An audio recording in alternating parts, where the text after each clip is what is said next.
Dear friends, welcome to everyone. দেখো, আমরা সামনেই ওয়েস্ট বেঙ্গল টেট 24 তারিখ টেট এক্সাম।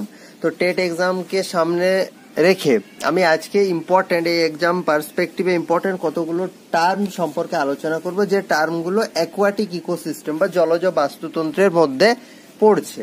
এবং এই যে টার্মগুলো আলোচনা করব, খুব হাই চান্স আছে এখান থেকে প্রশ্ন আসা। ঠিক আছে, তো এটাই আমরা আজকে কি একটু ডিটেল আলোচনা করব, প্রত্যেকটা টার্মিনোলজি আমরা একটু বোঝার চেষ্টা করব। তো দেখো, সব থেকে প্রথমে যে টার্মটার কথা আমরা বলছি সেটা হচ্ছে প্ল্যাঙ্কটন। সর্বপ্রথম আমরা যে টার্মটার কথা বলবো সেটা হচ্ছে প্ল্যাঙ্কটন, PLANKTON, প্ল্যাঙ্কটন। এটা আমরা সবাই জানি প্ল্যাঙ্কটন। প্ল্যাঙ্কটন কি না, প্ল্যাঙ্কটন হচ্ছে ভাসমান, জলে ভাসমান আণুবীক্ষণিক জীব। আণুবীক্ষণিক জীব, এটাই হচ্ছে প্ল্যাঙ্কটন। এই আণুবীক্ষণিক কথাটা ইম্পর্টেন্ট এবং এটা ভাসমান। এবং আরেকটা কথা বলি, এই যে প্ল্যাঙ্কটন, এই প্ল্যাঙ্কটনের ক্ষেত্রে ভাসমান অর্থাৎ এরা স্বাধীনভাবে চলাফেরা করতে পারে না, এরা ডিপেন্ড করে ঢেউয়ের উপর। ঢেউ যেদিকে এদেরকে নিয়ে যায়, ঠিক আছে, এরা স্বাধীনভাবে চলাফেরা করতে পারে না। এরপর এই যে প্ল্যাঙ্কটন আছে, প্ল্যাঙ্কটনকে দুভাগে ভাগ করা হচ্ছে। এই প্ল্যাঙ্কটনকে দুই ভাগে ভাগ করা হচ্ছে, একটা হচ্ছে ফাইটো প্ল্যাঙ্কটন, একটা হচ্ছে ফাইটো প্ল্যাঙ্কটন, একটা হচ্ছে জু প্ল্যাঙ্কটন। জু প্ল্যাঙ্কটন, ঠিক আছে। জু মানে কি? চিড়িয়াখানা। চিড়িয়াখানাতে কে থাকে? প্রাণী থাকে। চিড়িয়াখানাতে প্রাণী থাকে, তার মানে হচ্ছে জলে ভাসমান আণুবীক্ষণিক। জলে ভাসমান আণুবীক্ষণিক যদি প্রাণী হয় তাহলে সেটা হবে কি? এই যে জলে ভাসমান আণুবীক্ষণিক যদি প্রাণী হয় তাহলে হবে জু প্ল্যাঙ্কটন, আর জলে ভাসমান আণুবীক্ষণিক যদি উদ্ভিদ হয় তাহলে হবে সেটা ফাইটো প্ল্যাঙ্কটন। ফাইটো মানে উদ্ভিদ, বা তোমরা এরকমও মনে রাখতে পারো জু প্ল্যাঙ্কটন। জু মানে চিড়িয়াখানা, চিড়িয়াখানাতে প্রাণী থাকে, তাই তো। তাহলে জু প্ল্যাঙ্কটন হচ্ছে প্রাণী, জলে ভাসমান আণুবীক্ষণিক প্রাণী হচ্ছে জু প্ল্যাঙ্কটন, আর জলে ভাসমান আণুবীক্ষণিক উদ্ভিদ হচ্ছে ফাইটো প্ল্যাঙ্কটন, ঠিক আছে। তাহলে আমি কি বললাম এদের বৈশিষ্ট্য? না, এরা স্বাধীনভাবে চলাফেরা করতে পারে না, বা এরা স্বাধীনভাবে সাঁতার কাটতে পারে না। ঢেউ যেদিক থেকে আসে, ঢেউ যেদিকে নিয়ে যায়, এরা সেদিকে যাতায়াত করে। এরপরে যে জু প্ল্যাঙ্কটন আছে, এই জু প্ল্যাঙ্কটনটাকে আবার আমরা দুভাগে ভাগ করতে পারি, ঠিক আছে। একটাকে হচ্ছে হোলো প্ল্যাঙ্কটন, একটাকে কি বলতে পারি? একটাকে বলতে পারি হোলো প্ল্যাঙ্কটন, আর একটাকে কি বলবো? আর একটাকে বলবো মেরো প্ল্যাঙ্কটন, মেরো প্ল্যাঙ্কটন, ঠিক আছে। তাহলে দেখো, এই যে হোলো প্ল্যাঙ্কটন, এই হোলো প্ল্যাঙ্কটন মানে হচ্ছে সেই সমস্ত জু প্ল্যাঙ্কটন যারা সারা জীবনেই কি থাকে, যারা সারা জীবনই কি থাকে, মানে ওই এদের যে বৈশিষ্ট্যটা আছে সেটা সারা জীবন ফলো করে, অর্থাৎ সারা জীবনই এরা পরের ওপর নির্ভরশীল। পরের ওপর নির্ভরশীল বলতে আমি বোঝাতে চাইছি যে এরা কখনোই জীবন দশার এরা কখনোই চলাফেরা স্বাধীনভাবে করতে পারে না। এটা হচ্ছে হলো প্ল্যাঙ্কটন। বাট মেরো প্ল্যাঙ্কটনের ক্ষেত্রে ঘটনাটা কি হচ্ছে?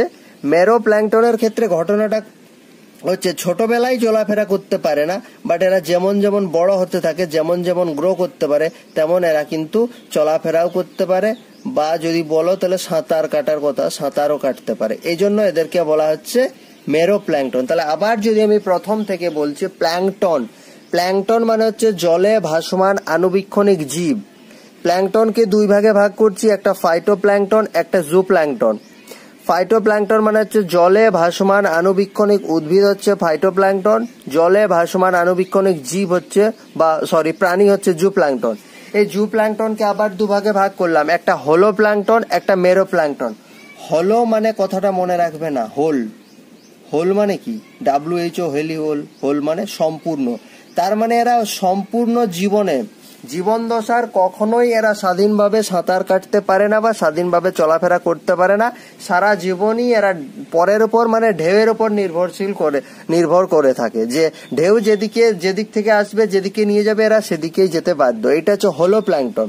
বাট মেরো প্ল্যাঙ্কটনের ক্ষেত্রে কি বললাম না, জীবন দশার প্রাথমিক অবস্থাতে ওরাও এই প্ল্যাঙ্কটনের মতোই থাকে, বাট যেমন যেমন ওরা গ্রো করতে থাকে তেমন তেমন ওদের মধ্যে চলাফেরা করার বা সাঁতার কাটার ক্ষমতা তৈরি হয়। সেজন্য এটাকে আমরা বলছি মেলো প্ল্যাঙ্কটন। আই হোপ আমি বোঝাতে পারলাম।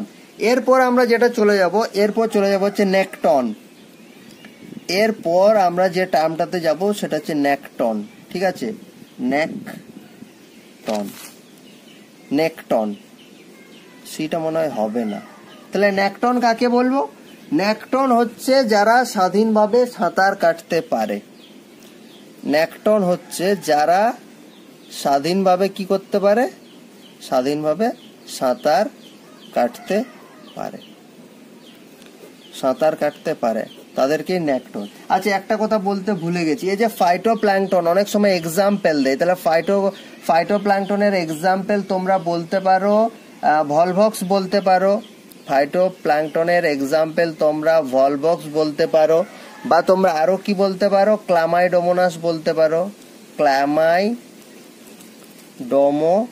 এই দুটো এক্সাম্পল একটা দুটো করে মনে রাখবে। ঠিক আছে, এবার জুপ্ল্যাঙ্কটনের তোমরা সাইক্লপস বলতে পারো। ঠিক আছে, বা যে কোনো মশার লার্ভাও জুপ্ল্যাঙ্কটন হতে যাবে, সাইক্লপস বলতে পারো। ঠিক আছে, ডাফনিয়া বলতে পারো জুপ্ল্যাঙ্কটন। ওকে, এরপর আমরা চলে যাবো নেকটন। তাহলে নেকটন কি বলছে না? স্বাধীনভাবে যারা সাঁতার কাটতে পারে। তাহলে স্বাধীনভাবে কারা সাঁতার কাটতে পারে? মাছ, কচ্ছপ, ঠিক আছে, সাপ, এরা স্বাধীনভাবে সাঁতার কাটতে পারে। তাহলে এরা পড়ে গেল হচ্ছে নেকটন। এরপর আমি যেটা যাব সেটা হচ্ছে ব্যান্থস। ব্যান্থস মানে কি? ব্যান্থস মানে হচ্ছে এরা জলের তলায় থাকতে পারে। ব্যান্থস এরা থাকে কোথায়? ব্যান্থস থাকে হচ্ছে জলের তলায়। এবং এই ব্যান্থসের মধ্যে আবার ক্যাটাগরাইজ আছে।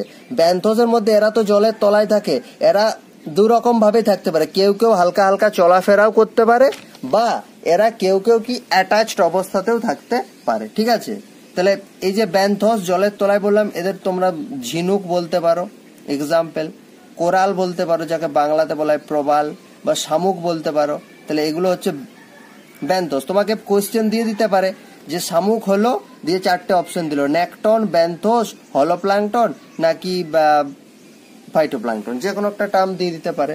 তাহলে আই হোপ বোঝাতে পারলাম যে ফাইটোপ্ল্যাঙ্কটন, জুপ্ল্যাঙ্কটন, হলোপ্ল্যাঙ্কটন, ম্যারোপ্ল্যাঙ্কটন, নেকটন, ব্যান্থস।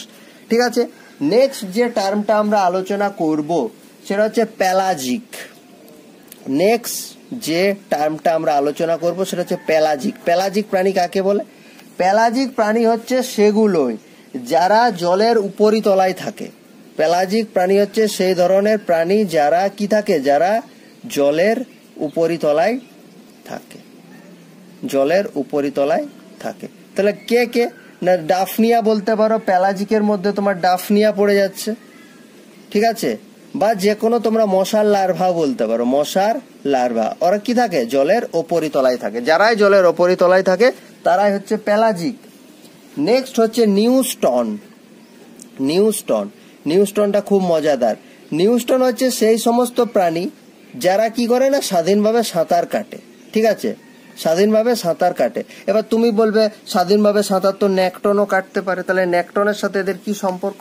না, একটা জিনিস হচ্ছে নিউস্টন হচ্ছে একটু মজাদার, যারা সাঁতার কাটে এবং সাঁতার কাটার সময় কি করে? শরীরের অর্ধেক অংশ, এটা ধরো শরীরের অর্ধেক অংশ কি করে? জলের ওপরে থাকে। শরীরের অর্ধেক অংশ জলের ওপরে থাকে আর অর্ধেক অংশ জলের নিচে থাকে। ওকে, তাহলে নিউস্টন কি? না, নিউস্টন হচ্ছে সেই সমস্ত প্রাণী যারা স্বাধীনভাবে সাঁতার কাটতে পারে এবং সাঁতার কাটার সময় এদের একটা বিশেষ বৈশিষ্ট্য হচ্ছে, দেখো তুমি তো বলবে সাঁতার নেকটনও কাটতে পারে, বাট নেকটনের সাথে নিউস্টনের একটা বিশেষ বৈশিষ্ট্য হচ্ছে নিউস্টন যারা সাঁতার কাটার সময় শরীরের অর্ধেক অংশটা জলের ওপরে রাখে এবং অর্ধেক অংশটা জলের নিচে রাখে। এটা হচ্ছে নিউস্টন। এরপর হচ্ছে ফ্লোরা আর ফনা। এই দুটো টার্ম থেকেও প্রশ্ন আসতে পারে। ফ্লোরা হচ্ছে কি? একটা ফ্লোরা আর ফনা একটা নির্দিষ্ট বাস্তুতন্ত্রের অন্তর্গত, একটা নির্দিষ্ট বাস্তুতন্ত্রের অন্তর্গত সমস্ত উদ্ভিদ গোষ্ঠী, এখানে কিন্তু গোষ্ঠী, সমস্ত কমিউনিটি আর কি, সমস্ত উদ্ভিদ গোষ্ঠীকে বলছে ফ্লোরা আর সমস্ত প্রাণী গোষ্ঠীকে বলছে ফনা। তুমি কিভাবে মনে রাখবে ফনা? সাপের ফনা দেখা যায়, তাহলে সাপ প্রাণী, তার মানে প্রাণী গোষ্ঠীকে বলছে ফনা। তাহলে প্রাণী গোষ্ঠী যদি ফনা হয় তাহলে উদ্ভিদ গোষ্ঠী নিশ্চয়ই ফ্লোরা হবে। একটা মনে রাখলে আর একটা মনে রাখতে পারবে। ঠিক আছে, তাহলে বোঝাতে পারলাম। এর সাথে আমি এক্সট্রা একটা এডিশনাল ইনফরমেশন দিয়ে রাখছি যদি পরীক্ষাতে আসে। এই যে ইকোসিস্টেম বললাম না, তাহলে দুটো ইকোসিস্টেম বা দুটো বাস্তুতন্ত্রের মিলনকে কি বলে? দুটি বাস্তুতন্ত্রের মিলনস্থলকে, মানে যেখানে দুটো আলাদা ধরনের বাস্তুতন্ত্র মিশছে তাদেরকে বলা হয় ইকোটোন। এটা এডিশনাল ইনফরমেশন হিসেবে একটু মনে রাখতে পারো। ওকে, তাহলে এই টার্মগুলো ভালো করে দেখে যাবে, প্রশ্ন আসার চান্স খুব বেশি। ওকে, ঠিক আছে, আজকে এ পর্যন্তই, দেখা হচ্ছে পরের ভিডিওতে। Thank you.